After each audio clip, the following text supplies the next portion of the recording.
Magnífico é o adjetivo que eu posso dar para esse episódio aqui. Tantas coisas acontecendo em todos os lugares e ao mesmo tempo, e o roteiro maravilhoso que a gente tem que sentar e bater palma pra HBO. Maravilhoso. Ah, mas você quer trocar ideia sobre esse episódio 4 aqui de Duna Profecia? Fica aqui comigo até o final do vídeo. E aí, tudo bem? Eu sou o Tarcísio Yamamoto e antes, rapidinho aqui, galera, rapidinho mesmo, prometo não atrapalhar vocês. Já aproveita, deixa teu like, a tua inscrição, galera, ajuda a gente mais do que nunca. Eu tô precisando da tua ajuda aqui para conseguir manter os trabalhos.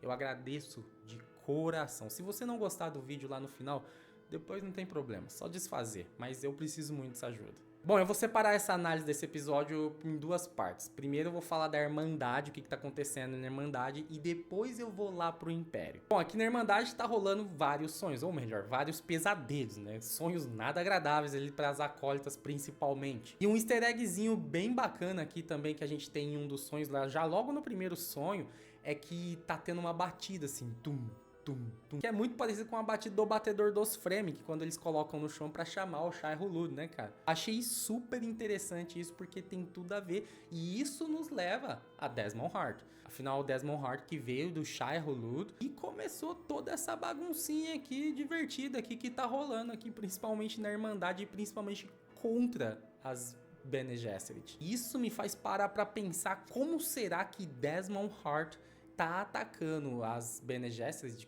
de tamanha distância assim. Afinal, ele tá lá no Império, lá do outro lado do universo, e elas estão aqui na Irmandade. E como que o Desmond Hart tá conseguindo fazer isso? Inclusive, num dos episódios passados, esse foi o questionamento do Jávico. Como assim o Desmond tá atacando a caixa? Ele tá aqui, a caixa tá lá do outro lado do universo?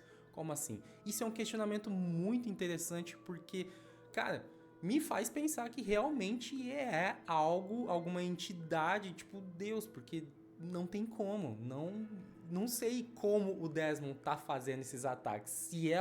Se não é o Desmond, quem é? Bom, e se a gente não sabe como o Desmond tá fazendo isso, a Tula tá louca pra descobrir. Ela começa a chamar todas as acólitas, pelo menos parte delas ali estão ali, e ela quer que ela entre nesse sonho e descreva o sonho. Aliás, desenhem os sonhos para ela, o que elas estão enxergando. O porquê a Tula faz isso? As meninas estão conseguindo descrever o sonho que elas têm. Elas estão conseguindo descrever perfeitamente. Porém, essas paradas de profecia, essas coisas assim de, sabe, de ver mais pra frente, é muito complicado. Às vezes existe uma simbologia muito importante, às vezes existe algumas coisas que precisa se entender o contexto da parada ali. A gente pode ter muito bem esse exemplo com o Paul Atreides, né, cara? Que às vezes ele previa o futuro, mas o futuro não era exatamente o que estava acontecendo. Eram pedaços ali e ele precisava interpretar da melhor forma possível. Então a Tula quer isso, ela quer essas imagens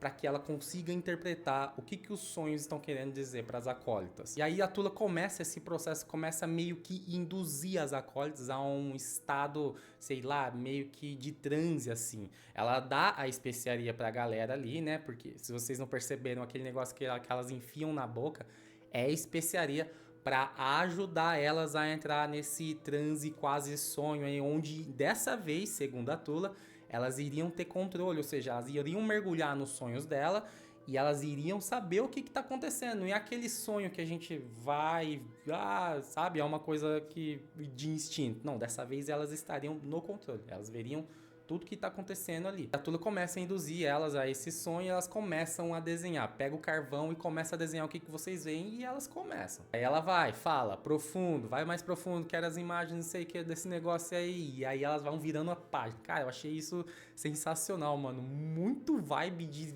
suspense e terror. E de tanto a Tula induzir que elas vão mais profundo aos sonhos ali, ela começa a perder um pouco o controle das meninas. A partir do momento que elas começam a desenhar um buraco, ou melhor, não é buraco, é a boca de um Shai-Hulud, daí pra frente a Tula não tem mais controle nas meninas. A Tula começa a falar pra elas voltarem a sentir o chão nos seus pés, mas cara, elas continuam desenhando enlouquecidamente até que sai o desenho de dois olhinhos ali, né? Que a gente sempre vê no final das profecias.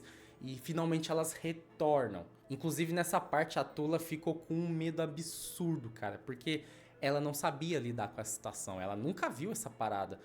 Ficar presa no sonho desse jeito, perder o controle das meninas, e olha que ela e a Vale são uma das mais fodonas ali. Ela não soube lidar com isso, ela sentiu medo do mesmo jeito que a Vale sentiu medo quando o poder dela não funcionou do Desmond Hart. Muito interessante. Sim, a Tula sentiu muito medo, mas ela é uma das fodonas Harkonnen, né, cara? E ela pega esses desenhos aí e ela começa a analisar porque ela quer saber como combater isso. Ela sabe que isso não se trata só de um sonho, é uma mensagem, é algo que talvez possa ajudar elas nessa luta contra isso. Então ela começa a analisar os desenhos ali e ela vê que existe muita coisa parecida com o que a Caixa descrevia, com o que a Raquel inclusive descrevia. E ela chega numa teoria super interessante que talvez esses ataques estejam sendo originados do medo. E faz muito sentido o medo ser um caminho, ser um cara que abre as portas para que esse ataque aconteça, porque se a gente for parar para lembrar lá da Caixa, a Caixa estava com esse medo, ela estava com essa pulga atrás da orelha, principalmente sobre o casamento dos Richese com a Nez. A Caixa adorava a Nez. Tipo assim, ela ajudou a construir esse casamento, ela ajudou fazer com que ela manipulasse todo mundo ali para que esse casamento acontecesse, mas existe aquele negócio, né? Que eu tenho que fazer o que eu gostaria que fosse. E essas coisas de receio que fizeram com que a Caixa se tornasse um alvo do Desmond Hart, com base nesses medos. Faz sentido. E isso nos mostra que a Tula pode ser uma das vítimas nas próximas vezes aí, hein? E esse episódio já pode ter mostrado pra gente por que eu digo isso. Depois dessas investigações aí da Tula, ela vai lá naquela área secreta onde a Layla tá, né? E nessa cena já começa com ela já tendo um pesadelo desse jeito. Chega uma acólita lá acusando ela da morte da Dorotheia, acusando ela de matar todos os Atreides, o que tudo é verdade. A Dorotheia, vocês não podem esquecer que ela tinha um nome super grande ali dentro da Irmandade. Apesar do pesadelo super envolvido com o Shai Hulud e tudo mais, que parece que seja até igual aos pesadelos da Acolytes, tem até aquele rugido esquisito, robótico ali no final ali, ela não se machuca, ela vai e mata a menina, né? Então isso eu achei curioso, porque normalmente é elas se machucando, né? E aí temos uma das cenas mais marcantes aqui no episódio, que é o despertar da Layla. Coincidentemente, logo depois que a Tula teve esse pesadelo. Será que isso pode significar alguma coisa? E a Layla, a gente vê que ela tá com o olho todo azulzinho ali. Ainda não deu pra perceber se ela está realmente diferente, mas uma coisa é certa. Ela está com as memórias genéticas desbloqueadas. E isso vai gerar um problemaço, porque agora ela sabe que a Valia matou a Dorotheia. E cara, eu tô aqui já faz tempo falando, eu tenho certeza que a Valia e a Tula mataram a mãe dessa menina aí também. Talvez a mãe dela tenha descoberto o que aconteceu com a Dorotheia.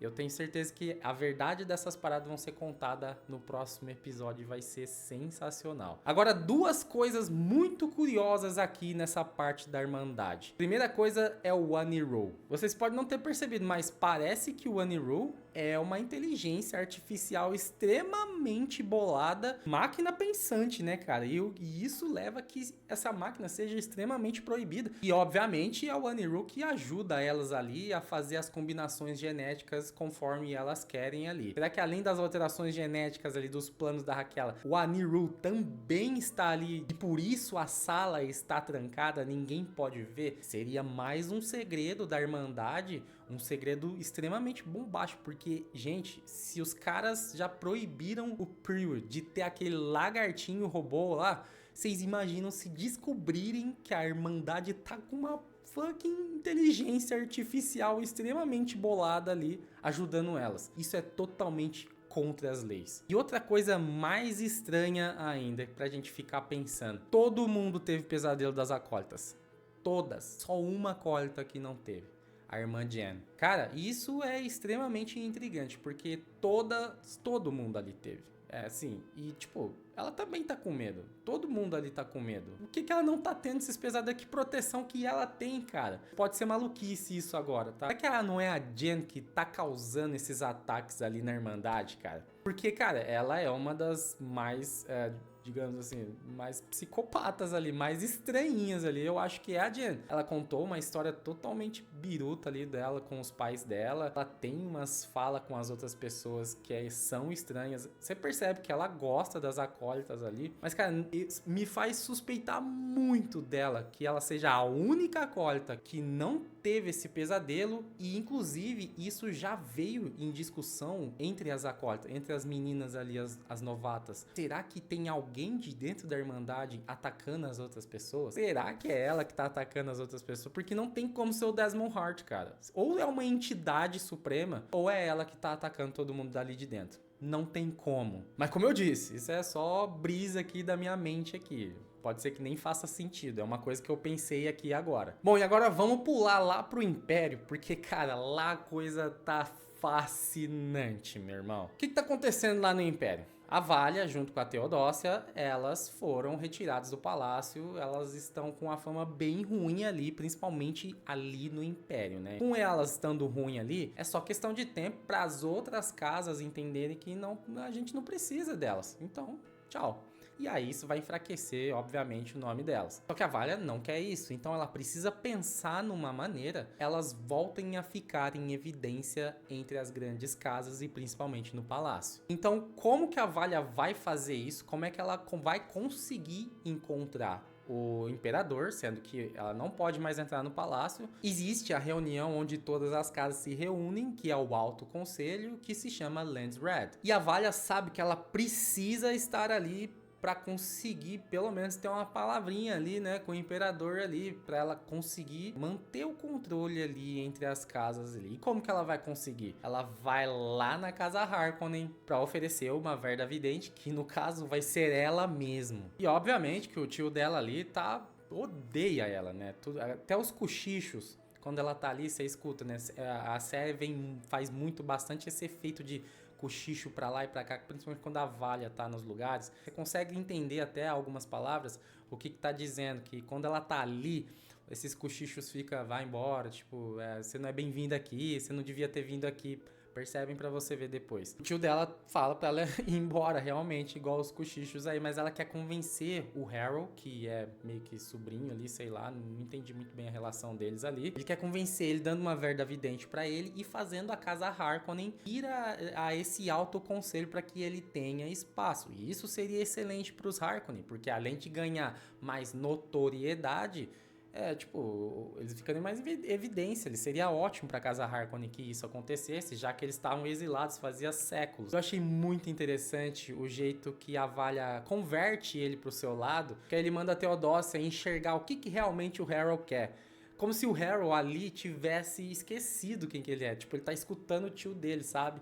E aí a Teodócia vê e fala que ele quer isso, ele quer aquilo, ele quer que os outros não riam da casa Harkonnen na frente dele. Muito legal esse jeito que a Valia converte o Harrow, porque só mostra o quanto ela tá consciente da situação e o quanto que ela sabe o que fazer a todo momento, né, cara? Baita personagem a Valia, cara. Mas, em meio a essa estratégia da Valia de tá querendo subir os Harkonnens pro Alto Conselho e tal, vem e começa a surgir boatos sobre a morte do Priority Richez, que foi o Javico que fez, que foi o Desmond Hart que fez, sabe? Começou a se espalhar pra todo canto. E a Valia começa a ficar sabendo disso, ela começa a usar esse boato a favor dela. Como ela tá usando isso a favor dela? Ela tá começando a fazer com que as outras Bene Gesserit incentivem que existe coisa real mesmo no Império e que alguém de alguma casa precisa acusar o imperador, precisa notificar, precisa intimar a que exista uma investigação ali na Casa Corrino e existe uma investigação no Império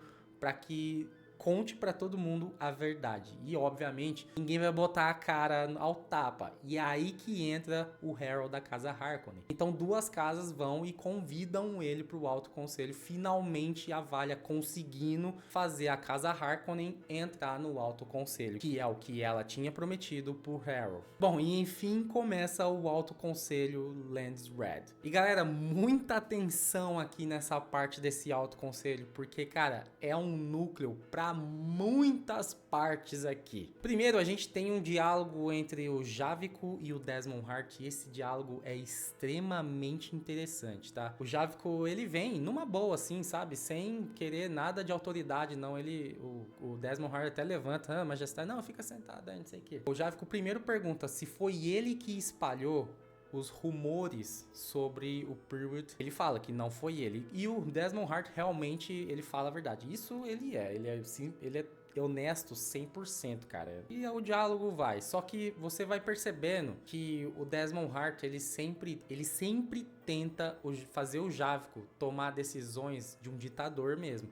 De tipo, usa a força, me usa, dá um jeito, cara, me usa que você vai se sair bem nessa, você tem que mostrar o seu favor, você tem que mostrar a tua força perante eles. O Javico eu acho muito interessante porque mesmo ele sendo um imperador, ele tem que ser, né, a casca grossa, mas eu vejo muita razão nas decisões dele, sabe? Ele pondera muito do que é certo, o que é errado. Ele fala, não vamos fazer isso agora não, porque isso é muito precipitado, eu não vou usar a força agora. E o Desmond Hart sempre ali, ó, não, você tem que usar a força, cara. Os caras tem que te temer, os caras tem que ter medo de você. E ele até meio que dá até uma alfinetada ali no Javico. É muito interessante porque a profecia diz exatamente isso, né? O nascimento de um grande ditador que vai acabar com as Bene Gesserit, que vai acabar com as Verdavidente, né? Pode ser que o Desmond Hart, como eu disse em outros vídeos, ele não seja o ditador, mas que ele incentive, que ele crie um ditador, que aqui nesse caso pode ser o Javico. Ele fica incitando toda hora o Javico fazer tal coisa, tal coisa, tal coisa, e sempre como um ditador.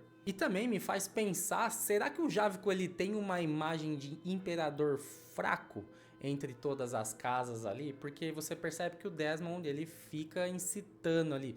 E se ele tá incitando, ele tá percebendo o que a galera tá falando, sabe? E às vezes, você ponderar, você ser racional, por um cargo tão assim, né, gigante, às vezes as outras pessoas te acham fraco. O Desmond tá tentando dizer que o Javico está tomando atitudes fracas. Isso é fato. Bom, e além desse lado de Valia e Desmond Hart, a gente tem um outro lado que são os rebeldes, que tem tudo a ver com essa reunião aqui. O que os rebeldes estão querendo? Eles vão se aproveitar dessa situação que vai ter essa reunião gigante de todas as casas mais importantes do universo para causar um caos gigantesco ali. A rebelião está em posse de uma máquina, um drone que é autônomo, ele consegue fazer as coisas sozinho lá, ele só precisa ter acesso, que esse acesso quem vai dar é o Kyrian Atreides. E qual que é o objetivo da rebelião em atacar o alto conselho ali de todas as casas? Eles não querem só matar o Javico e, bom, missão cumprida. Não, eles querem causar mais caos. Só a rebelião deles ali é uma coisa muito pouca, é uma coisa que eles têm que viver muito sob sombras. Eles não têm poder suficiente para atacar o Império e as grandes casas como um todo. Eles precisam de um caos, cara. A rebelião quer caos.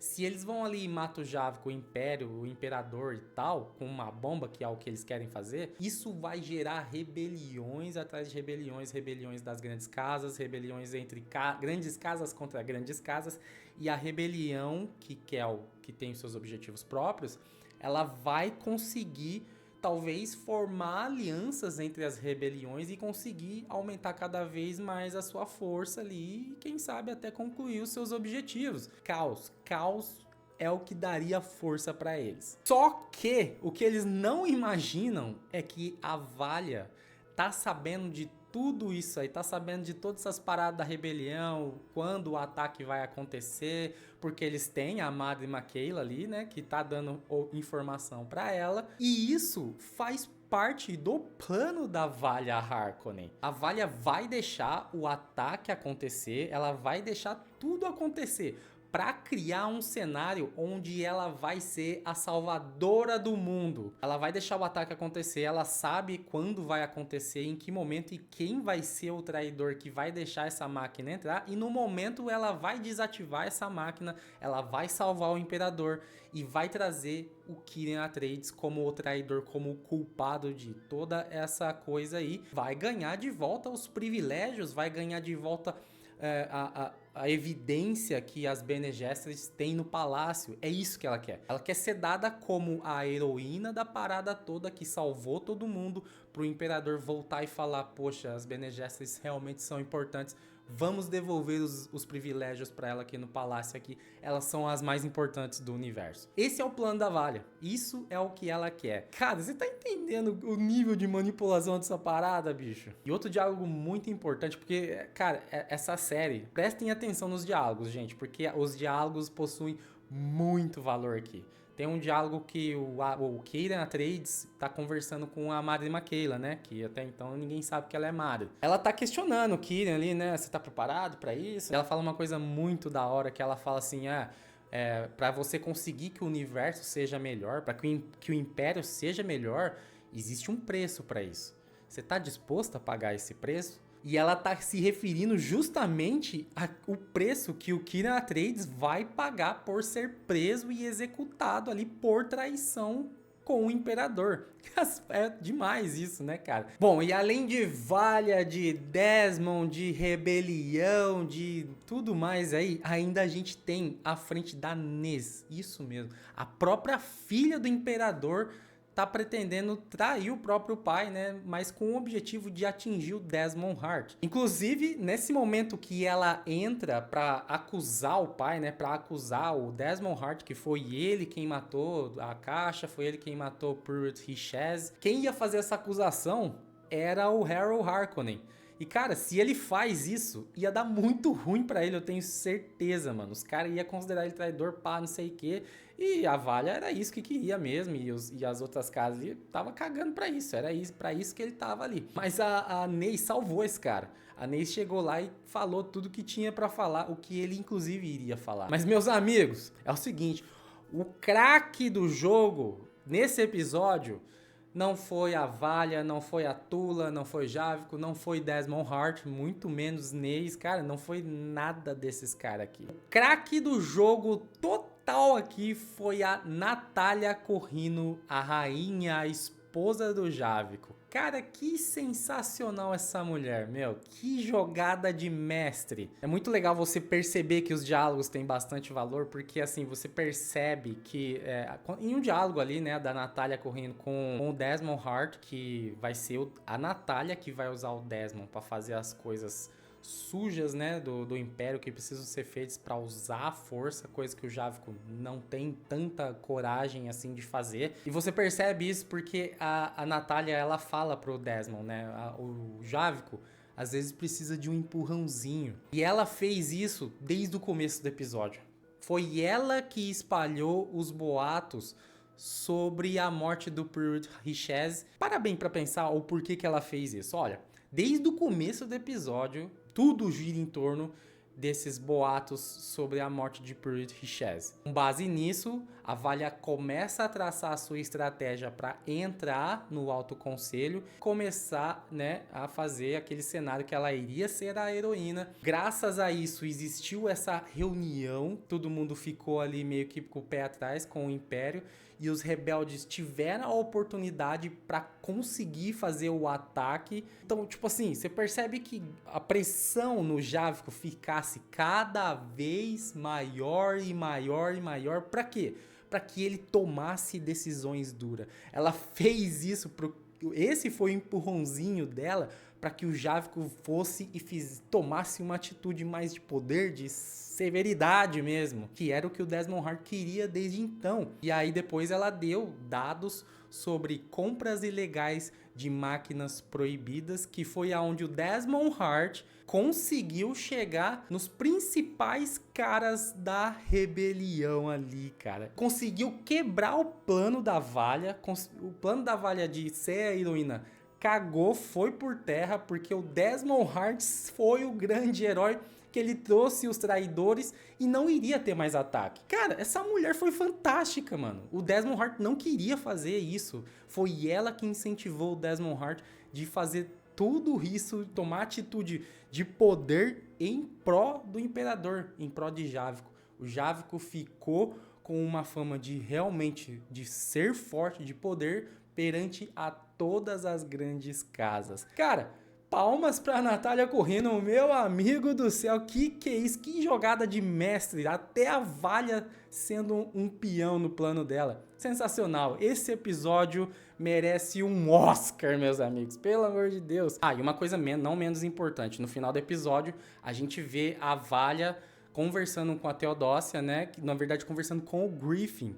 E a Teodócia, a gente vê o que ela tem de tão importante assim perante a Irmandade. Finalmente a gente vê, ela tem o poder de se tomar a forma igual de outras pessoas. Ela se transformou no Griffin. Então pode ter certeza que a Valha vai usar esse poder muito provavelmente para assassinato dentro do palácio. É isso que a Teodócia veio fazer aqui no Império. Usar o poder dela. Inclusive, a Valha ainda fala, né? Fala assim, se não, é o último recurso. Se não fosse, eu não estaria te pedindo isso. E a Teodócia fala assim, mas você já pediu. Cara, e aí já me vai várias teorias na cabeça aqui, porque ela consegue tomar a forma de qualquer pessoa, gente. E isso já vai teoria pra dar e vender, que talvez no próximo vídeo eu trago. Sensacional esse episódio, nota 10, cara. Você tá louco, isso aqui é cinema puro. Tá aí, galera, mais uma análise do episódio 4 de Duna Profecia. Eu espero de verdade, do fundo do coração, embora um pouco longa aqui, que vocês tenham gostado aí. Se vocês gostaram, já deixa nos comentários o que vocês acharam aí. Deixem suas primeiras impressões desse episódio também. Vamos analisar junto. Não é só eu aqui não, gente. Analisa comigo aí nos comentários, aí vai ser legal demais trocar ideia, principalmente desse episódio fantástico aqui. Aqui em cima já vai estar passando mais 2 vidinhos aqui pra vocês, se vocês gostarem de conteúdo mais aqui do canal, vai ser top demais. Eu espero manter o seu like e se ainda não é inscrito no canal, se inscreva, vai ser top demais. Eu sou o Tarcísio Yamamoto e a gente se vê no próximo vídeo aqui no canal. Valeu e foi!